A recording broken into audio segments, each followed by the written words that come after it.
Quick question. When's the last time you let your phone choose something for you? Not Googled something. Let it choose. The route home, even though you secretly knew a shortcut. The restaurant with 4.8 stars instead of the one your gut wanted. The recommended for you video instead of the one you actually clicked search for. Chances are, you can't even remember. And that's kind of terrifying, right? Because if you can't remember the last time you made a decision completely on your own, when did you stop noticing? Stick with me, because by the end of this, you're going to look at your phone a little differently. So here's why this actually matters. And it's not some far-off sci-fi robot takeover thing. This is already happening. Quietly. In your pocket. Every single day, you make about 35,000 decisions. What to eat. What to wear. Which email to answer first. Whether to swipe left or right. That's exhausting. Your brain is basically running a marathon every day just deciding stuff. So what did humans do?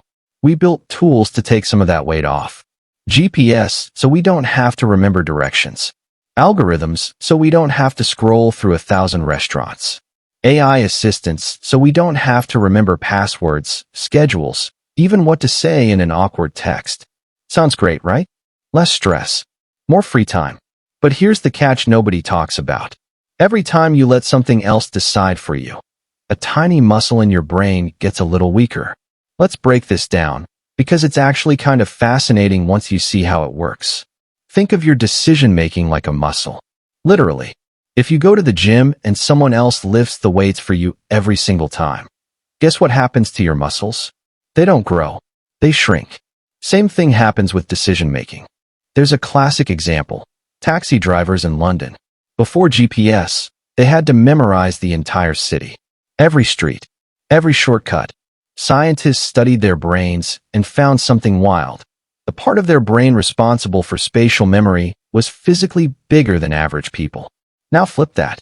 Studies on people who rely heavily on GPS show the opposite. That same brain region, the hippocampus, tends to be smaller and less active.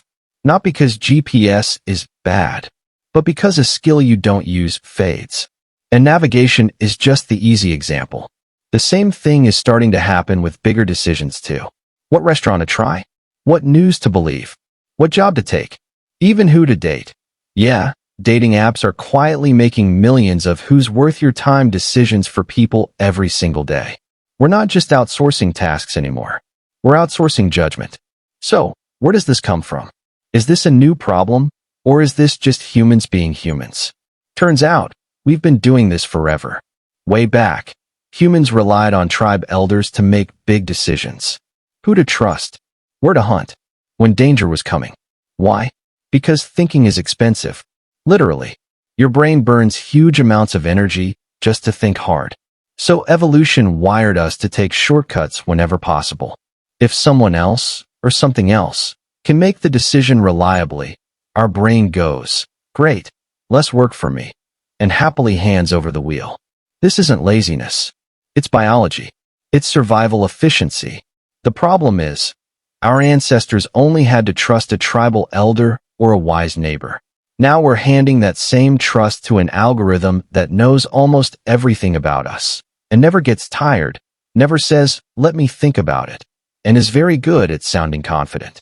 That's a whole new level of persuasion our brains were never built to question.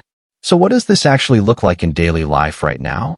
Let's get specific, because this isn't theoretical anymore. You open a streaming app. It tells you what to watch. You open a Maps app. It tells you the best route, even when your way might be faster. You open a dating app. It tells you who's compatible. You ask an AI chatbot a tricky question, and instead of researching it yourself, you just copy the answer. None of this feels dangerous in the moment. It feels convenient. But here's a thought experiment for you. Imagine your GPS goes down for one day. No maps. No directions. Could you get to work using only your memory? A lot of people genuinely couldn't. Now imagine an AI tool you use for work, emails, planning, decisions, disappears for a week. Would you feel relieved, or would you feel lost? Be honest with yourself. That answer tells you a lot. And here's where it gets surprising.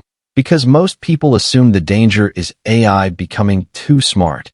That's not actually the scary part. The scary part is humans becoming too comfortable. See, AI, it doesn't need to become smarter than us to change how we think. It just needs to become convenient enough that we stop practicing thinking for ourselves. This is sometimes called cognitive offloading. And the twist is, it doesn't feel like losing a skill. It feels like gaining time. Same trade-off as that taxi driver example, just happening across millions of people in dozens of areas of life, all at once. We're not becoming dumber.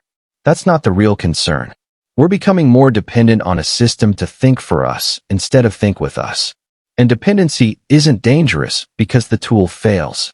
It's dangerous because we forget how to function without it.